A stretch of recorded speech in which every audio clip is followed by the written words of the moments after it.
Months before 14-year-old Aiden Fucci stabbed 13-year-old Tristyn Bailey 114 times in the woods behind a quiet Florida cul-de-sac, he described exactly how he would kill, and nobody believed him. May 8, 2021, the night before Mother's Day, he followed through word for word. Tristyn is the kind of kid teachers point to as proof the system works. Good grades, a tight circle of friends, a name people say without hesitation when asked who they trust, at Patriot Oaks Academy. She's 13, still close enough to childhood that her room holds stuffed animals alongside school projects. The kind of girl whose presence in a hallway makes it feel safer, not because she's loud about it, but because she's steady.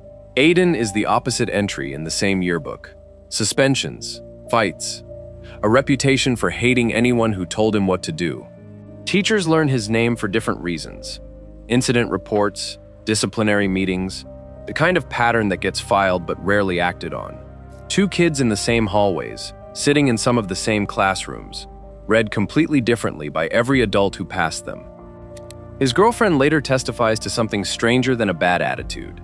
Aiden told her, more than once, that he heard voices urging him to kill. Not metaphorical voices, not frustration. Actual commands he said he struggled to ignore. He carried 2 knives, and he'd named them, Picker and Poker, the way most kids name a pet instead of a weapon. He'd mime stabbing motions at her, hold a blade to her throat as a joke, laugh when she flinched. She calls it morbid curiosity at the time, the kind of dark humor teenage boys perform, to seem dangerous without ever crossing into actual danger. She isn't the only one who hears these things and files them under strange instead of dangerous. Friends hear it, classmates hear it. Adults peripherally aware of it decide it's phase behavior, attention-seeking, the kind of edginess that burns out on its own if you don't feed it with too much concern. That's the pattern that runs under this entire case, before anyone treats it as one. Repeated enough times that it should have stopped sounding like a joke long before it did. He tells her the plan outright, months out. Walk at night, find someone alone, get them into the woods. Stab them, then act innocent enough to do it again. He doesn't say who, just that it would be someone who trusted him enough to follow.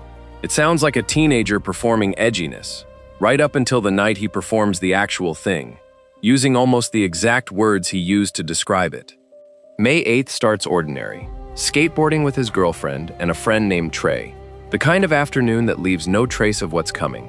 Around midnight, Tristyn's older sister sees her on a video call with a boy in a baseball cap. The sister doesn't think much of it. Tristyn's talking to someone, she seems fine. Nothing registers as wrong. Surveillance cameras catch Aiden and Tristyn leaving Trey's house between 1:24 and 1:45 in the morning, walking side by side toward that cul-de-sac, past the same houses everyone on that street has walked past 1,000 times. Tristyn is wearing a cheer uniform. She looks comfortable, unhurried, like someone walking with a friend, not someone being led towards something she can't come back from.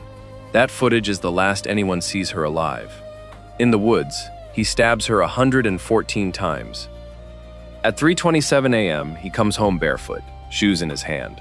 A walk that should take 30 minutes took him almost 2 hours. He hasn't told a single lie yet, and his own timeline is already impossible. A math problem nobody's checked yet.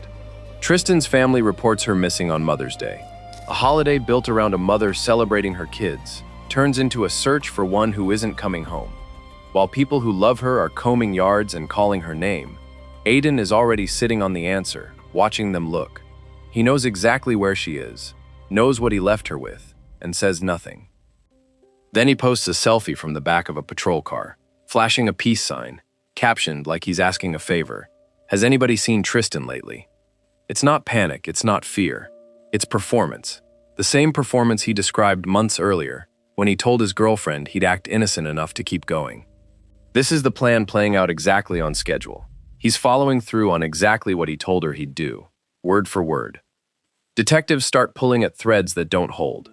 He blames a drug dealer for whatever happened to Tristyn, but he can't back it up with a name, a location, anything that survives a second question.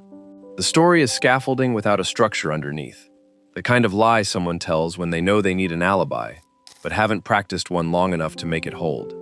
Online, he's still joking about her being missing while people who actually care about her are combing the woods.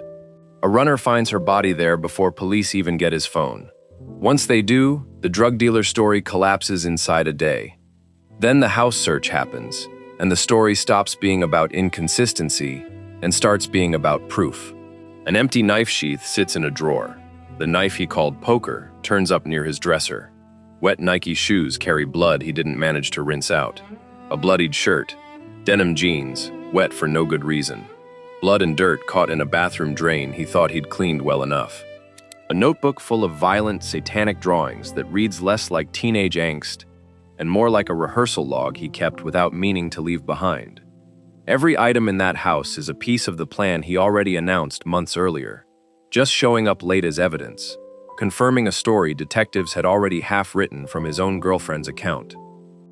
Charges start at second-degree murder. They don't stay there. Prosecutors upgrade to first-degree once premeditation becomes impossible to argue around, once the months of warnings turn into a paper trail nobody can explain away.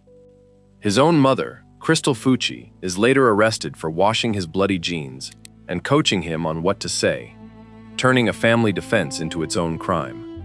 In September, at a pre-trial hearing, Aiden shows up dazed, mumbling about demons stealing his soul. His lawyers need the court to see a boy possessed, not a boy who planned. He slumps, his voice goes distant, and for a moment, in that room, it might have worked. The judge saw right through it and banned the demon story from the trial entirely. The demons disappear immediately after that ruling. The dazed act goes with them. He's flat again, same as before.